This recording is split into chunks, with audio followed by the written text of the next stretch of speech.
This is Bleav In Buckeyes. I'm Bryant with All-American quarterback Chimdi and Chekwa. Show is brought to you by FanDuel. Chim, we still celebrating. We went up north, came back with a victory, 27-9 over the Wolverines.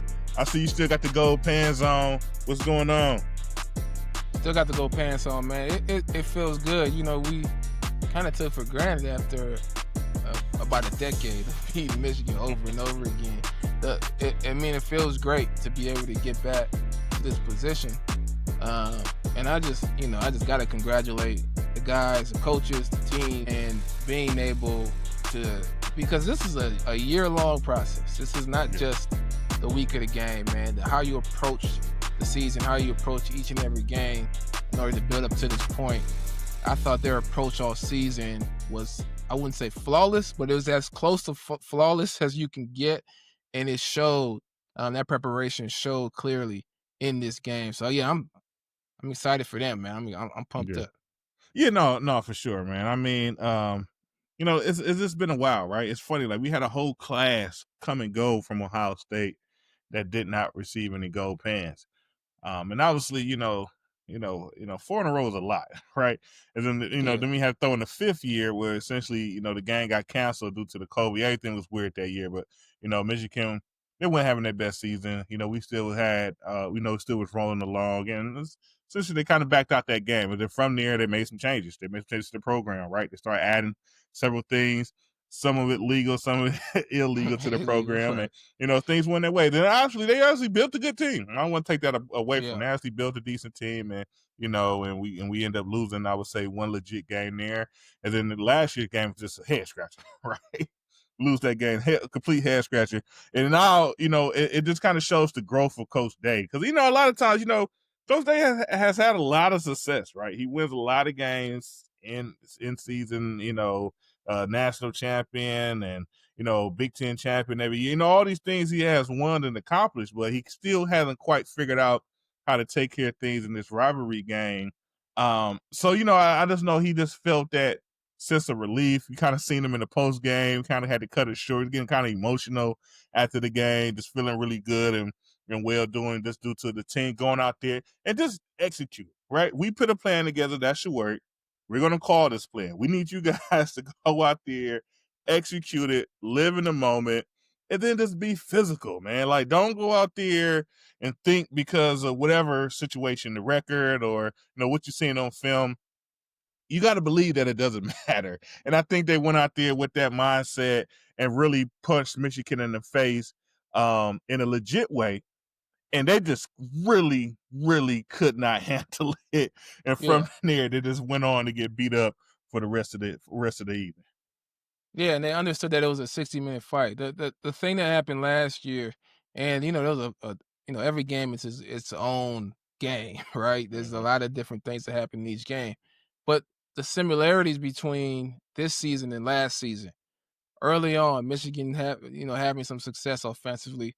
Early on, a turnover in your own territory in Ohio State. It was almost identical, right? It felt like the same situation. The only difference is this year they kind of stuck to who they were, right? It's a 60-minute game. So yeah, we wanted. There was a vocal thing about attacking in the past and being who you are in terms of a Ryan Day offense and using your explosive players. They tried it early. Deep ball to Carnell Tate, incomplete, right? Great job by the corner. Then they come back to Jeremiah Smith, and Julian Sain thinks he reads man-to-man, one high. Obviously, that's the obvious pass to Jeremiah Smith. Michigan does a great job. It's 2-man. Safety rolls to 2, a high safety. The cornerback's underneath, and he can get his head around. He makes a pick. That's a great defense. That is great defense, and they put their offense, Michigan offense, in a position to do exactly what they did last year. The only difference is defensively didn't give up no touchdowns, and offensively just continue to do what we know. Right? I enjoyed seeing a young quarterback and Julian Sain. I guess he's not young anymore. He's played a full season now, but go to the sideline, talk to the coaches, come back on the field, drop back and pass again, and continue to shred Michigan defense. That's just being who you are. And, that is what I thought was missing last year. and kudos to them for learning their lesson and understanding. Listen, as long as we're who we are, there's gonna be some ups and downs. There's only a Right. very few downs in this game, but we'll be able to come out on top.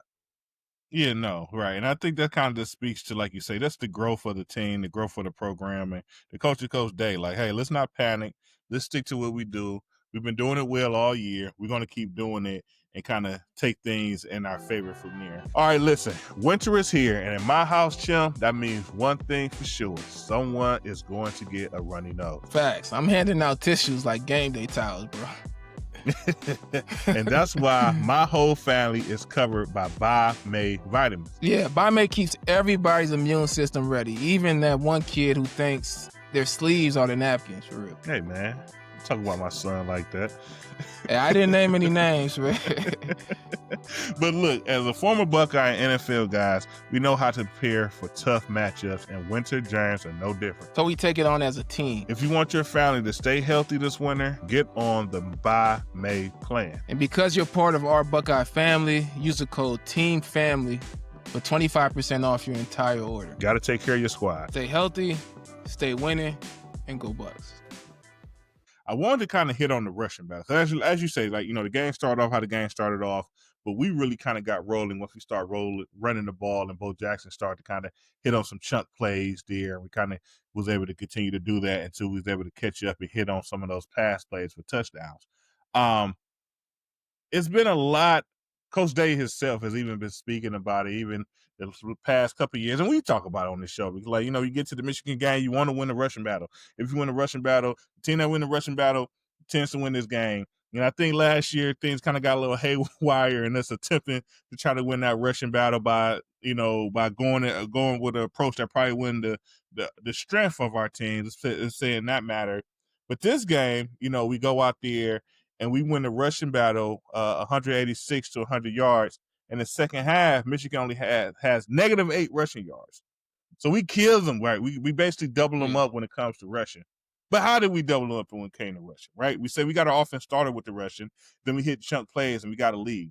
And once we got that lead, we kept running the ball, able to run the ball, which takes Michigan, which is their strength, is running the ball, make them go completely away from it. And now they got to try to put the ball in their true freshman quarterback and make him make some plays with his arms. And obviously he just couldn't get it done, right? He just could not get that done. And then, so at the end of the game, we got that box check. Like, yeah, we won the rushing. We dominated in the run compared to you guys. And that's the learning curve that we feel that, that needs to be grasped. Like, yes, we need to win a rushing battle, but it's a certain way Ohio State goes to win a rushing battle when you're playing a team like Michigan, who, what basically all they can do. That's their number one thing is running the ball. I don't know. I just think that was a good approach that once you approach the game the right way and you think about it the right way, the stats will tell you the story that you need to be told at the end of the day, and it shows how your team played and performed. Yeah, that's what it is. Just being who you are. I thought, last year, and there was some good runs last year, but not a lot of stuff in the middle. Everything was outside run because that was the thing that was successful. But at the end of the day, it just wasn't connected. It was kind of like, we're gonna try to run however we can run to win the rushing. Instead, this year, everything was connected. Look, we have these run plays, we have these pass plays, we have some explosives drawn up, and we're gonna do all of these things. And Michigan is not gonna know which one is coming. All right, so we drop back and pass. You see everybody dropping deep. We dump the ball off to Bo Jackson. He runs for 15 yards. All right, that's a simple play, right? But it works because they're so concerned about the pass game. They're so concerned about the explosive plays, even though they had a pass breakup, an interception on the other side. The next pass play, they still leave Bo Jackson wide open in the flats for him to run for 50. That's an explosive play, but it's simple because it all works together. And then now, because of the threat of being able to pass, now we can make the numbers work. And then we could get a guy like Bo Jackson who's gonna make some plays himself. He's gonna make a guy miss, right? So you got numbers, and you get one free blocker, and then he makes a guy miss. Now it's an explosive run. It's just the structure of the offense this year. I thought the approach all year was kind of a well-intentioned approach to build throughout the season. And then when you get in this game, It doesn't take a bunch of creative plays, man. It's just a few of do what you do and then draw some plays that you Few know this is wrinkles. gonna work. I Yeah. I, I loved it. It was the third quarter, and Joe Klatt started talking about, it's 17-9. Michigan's one score away from being back in this game, being able to compete. This is what they want. They're in a good position. Blah blah blah blah blah. 2nd and 3 on the 50-yard line. They run the pass. They roll out to the right. Cornell Tate goes to the right and then runs that post across the middle. And there's no possible way Michigan could stop. Right? There's just no possible way. They're doing everything they can to play coverage. They're doing everything they can to not give up all this space that's created because of those explosive players.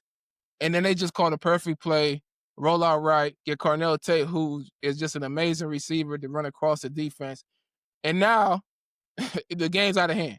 Once you get to 20 points, they can't compete with you, right? And that was the Right. biggest thing last year, is that we didn't stick to being who we were, because who we are is a team that scores 20-plus points, and Michigan can't match that. Yeah, no, that's for sure. Another thing I want to talk about is that, obviously that was the play, right? We go up by 2 scores there, and us Buckeye Nation was like, yeah, no way Michigan is catching it. Not with our Right. defense.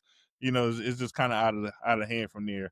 But I want to talk about the next drive, because to me that's the one of it's not the biggest drive. That touchdown is the biggest play. But the next drive is really what essentially ends the game for Michigan. It's when the next time we get the ball starting in the third quarter, we go on a 20-play drive for 81 yards that took 12 minutes off the clock, and we didn't score a touchdown. We ended with a field goal. But at that point, it's like, yeah, like, it's It's time to go over. home, right? At that Yeah, it's point, over. after that drive, the Michigan fans, they leave the stadium because they all know the game is over at that point. And it just kind of, once again, just goes to Michigan, in this game over the last, I don't know, once we kind of start losing, this kind of, the conversation started kind of talking around the trench play.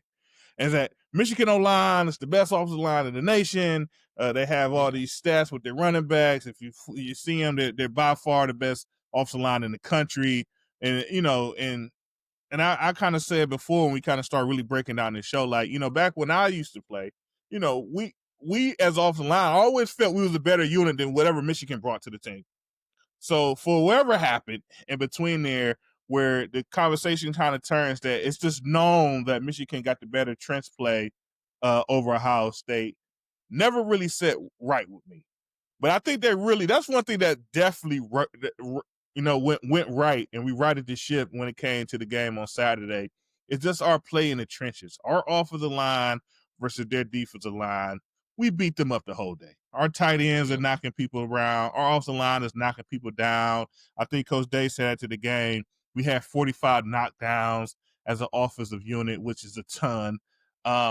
They really went out there and took the fight to Michigan from the start of the game. Michigan tried to do some stuff back. We got guys headbutting referees. We got guys bumping Right. people in the tunnel. We're hearing about, stories about, weird. We've seen the weird theatrics at the end of the game. They're protecting nothing out there on the field, watching us celebrate with our fans.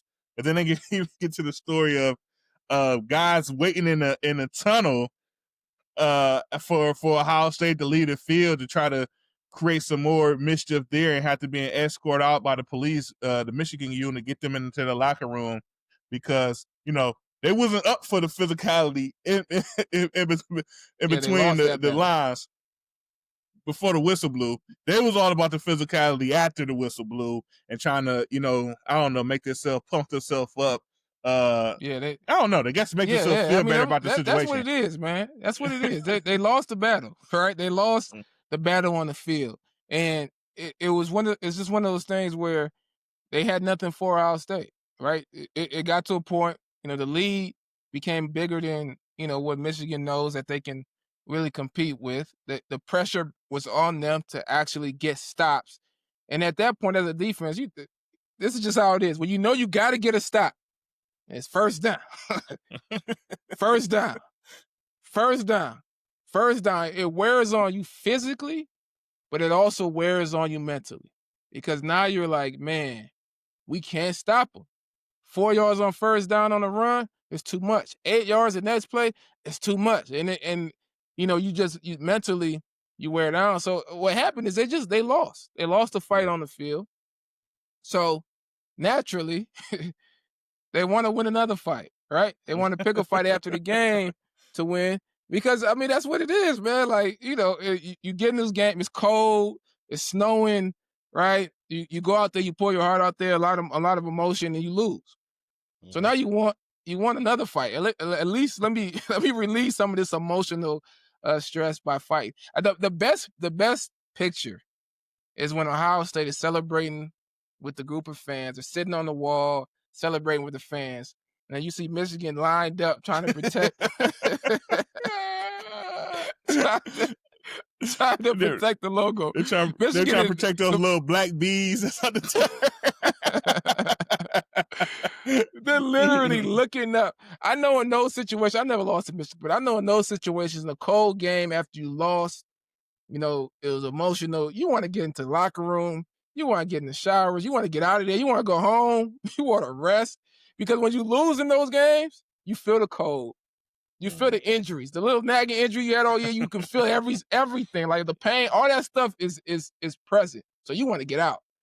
But they had to sit there and watch Ohio State celebrate with their little group of fans, and just stand there with the hopes of. They were hoping to fight because, Yeah. and that's what makes it even worse. Is that they didn't even get a fight. They didn't get the opportunity to try to win a fight post game. So, yeah, it is what it is, man. Shout out to those guys. Buckeyes went Yeah. into their house, got the win, celebrated with the fans, looked down at Michigan while they're struggling in a post game of, they got accustomed to winning this game. I think those days are over with. Yeah, those days over with. Yeah, so I don't know. Like I'm back to the bandwagon of maybe every blue moon, maybe once a decade they steal a game or something of that. So it's time to kind of get back to that rhythm of things. They had their fun. Now it's time to kind of move over for things from there. But like that game is behind us now. We got more pressing issues to go. Like Michigan see. I mean, I'm sure they'll go to the Idaho Potato Bowl. I'm sure they'll do well. As they Cheez It continue to Bowl. grow their Cheez It Bowl, something of that sort, and they continue to work on their program and see what they could do next year, maybe to get that game a little bit closer. I don't know, but next year might even get uglier because now we at Julius saying in year 2, we're at home when Jeremiah Smith most likely that might be his last game in the shoe that day. So, I don't know, Yeah. man. We'll figure out 26 when we got to figure out 26, man. But let's look at this, man. So, FanDuel put out some odds in regards to teams making the playoffs.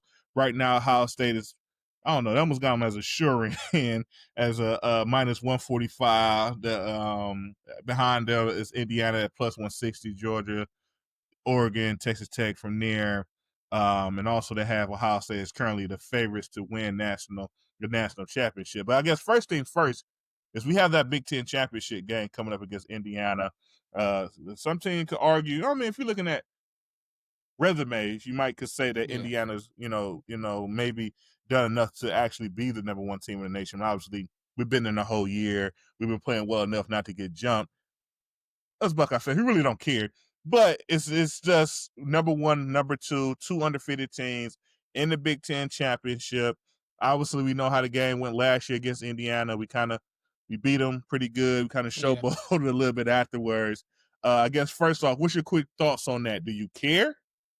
Does it matter? Do we need to kind of win this game to fully right the ship, or what's your thoughts on it? We don't. And this is a weird game in that it's a Big Ten championship game. You want to win it because we haven't won a Big Ten championship in however many Yeah. years. But at the same time, the meaning of it's secondary to it's national championship and Michigan game that are like 1-2. Then the Uh-huh. Big Ten championship is just in there. It's one of those things like, you know, if you don't win the national championship, you want to fall back on, at least we were able to beat Michigan and then win a Big Ten championship. But if you do win a national championship, that Big Ten championship is just like, it's just a little bit of extra hardware or something that you can put on the ring. But Yeah, it's not really a big deal, especially when it's 1 versus 2 matchup. 1 versus 2 doesn't have much in terms of implications on where you end up, win or lose, right? As long as that game is competitive. It may be some implications in terms of Heisman, where Julian's saying falls. I don't think they wanna give it to a kind of a first-year starter. They don't tend to wanna give it to a guy that emerges during the year as much, but I feel like both players kinda emerged during the year in terms of hype. But yeah, I'm not. I want Ohio State to win. There's no possible way for me not to root for him to win. But it's almost you can argue there's a little bit of benefit if this was one of those competitions where they lost and they get their first round bye. Now they have something to work on. They have something to drive them to that first Mhm. playoff game. What's your thoughts Yeah, on this Big Ten yeah, championship? that is interesting. 'Cause that's an interesting take. Your last point is very interesting, Tim. That that there is a chance that we could lose this game, but still be in the top 4 in rankings and still get that bye week. Where before it's almost like maybe last year when Oregon and I don't who did Oregon play? I forgot who Oregon played in the Big Ten championship, but essentially it felt like they kind of needed that win, and because they got that Yeah, win, they was able to maintain and get that spot to to get that bye week in the first week of the playoffs. And obviously, it still didn't go in their favor. They land they land Ohio State, and we know how that game goes for them from there. But it does, it's already a gap, right? You already got a month gap from the championship games until that first playoff game. So I don't know. Some people say that's maybe already enough break. So in my yeah, opinion, go ahead and win it.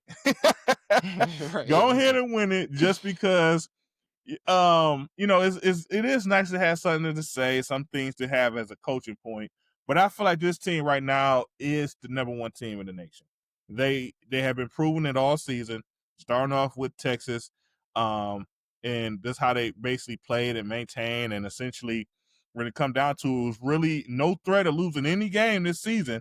For the whole season, I think no game really got to the fourth quarter where we was concerned that Ohio State's in the close one here, except for maybe the Texas game and win. And the score was only 14-7, but if you watched it, it still never really felt like Texas had an opportunity to really threaten us for that victory. So I don't know. To me, it's like kind of go out there and continue to structure stuff. Continue to go out yeah, there and be that dominant team that you have shown yourself to be. Continue to go out there and play your style of ball as a defense where you're very smart.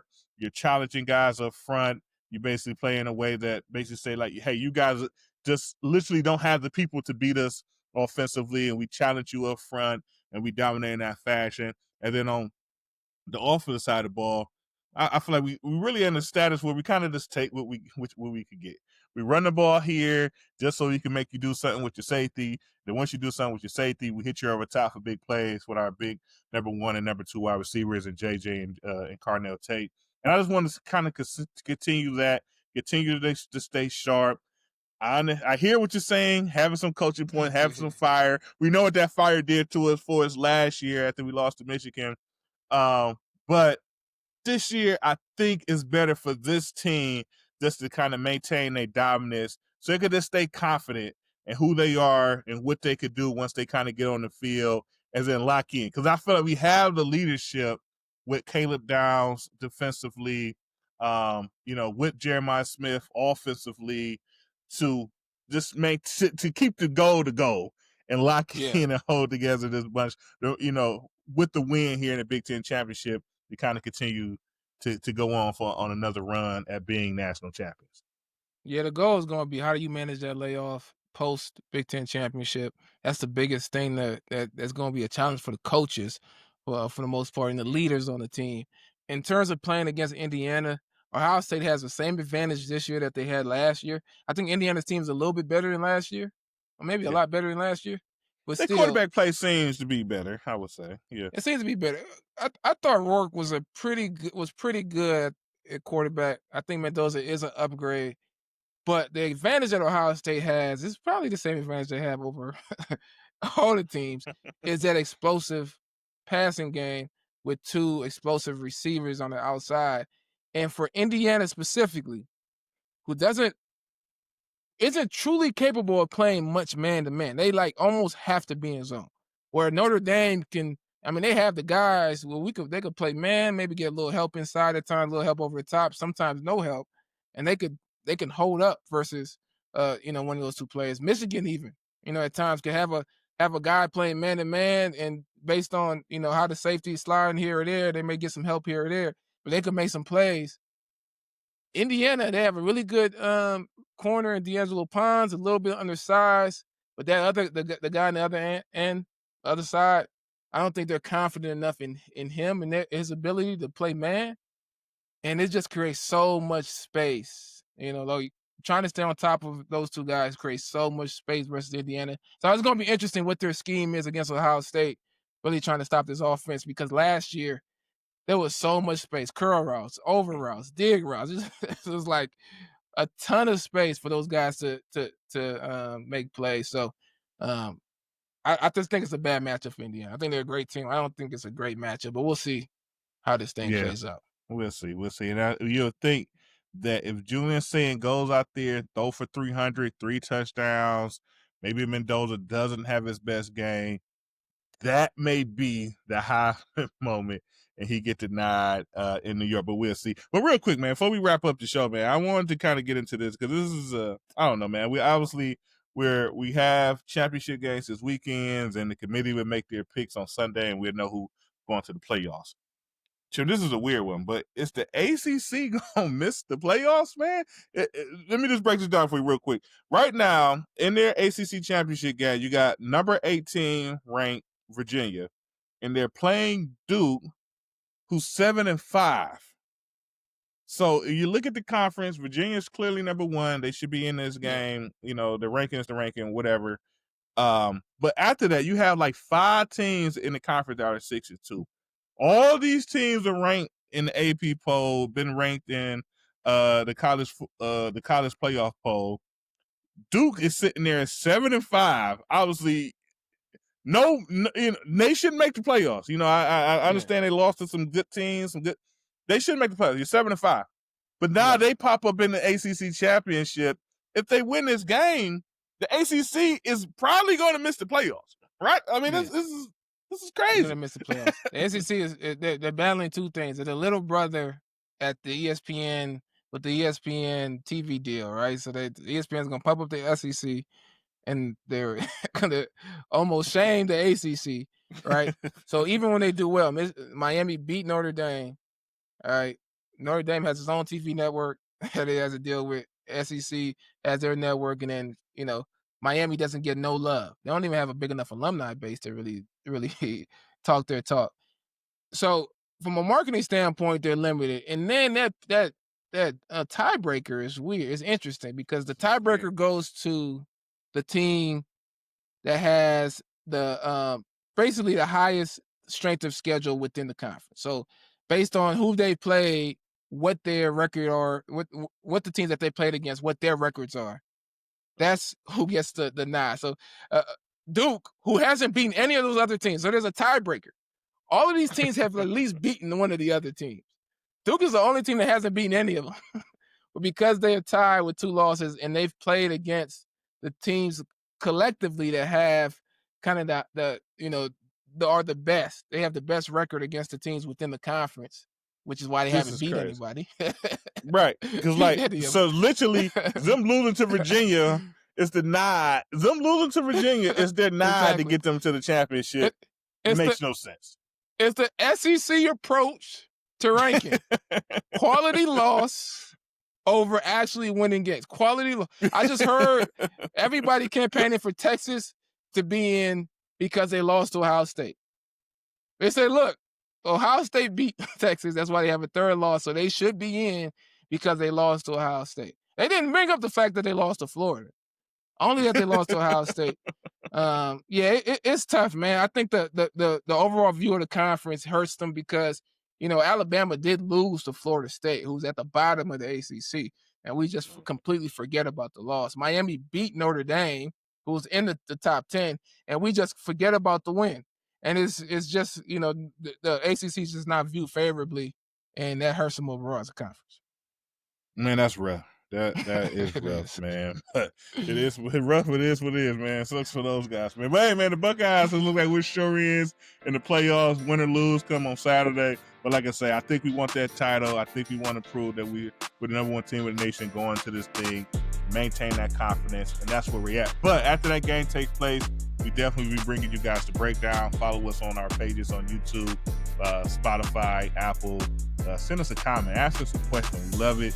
Love to interact with you guys as we continue to kind of get things riled up and for postseason play here for the 25 season. But first, we're going to end this as always with a nice OH. Yo. Go Bucks. Talk to you guys soon.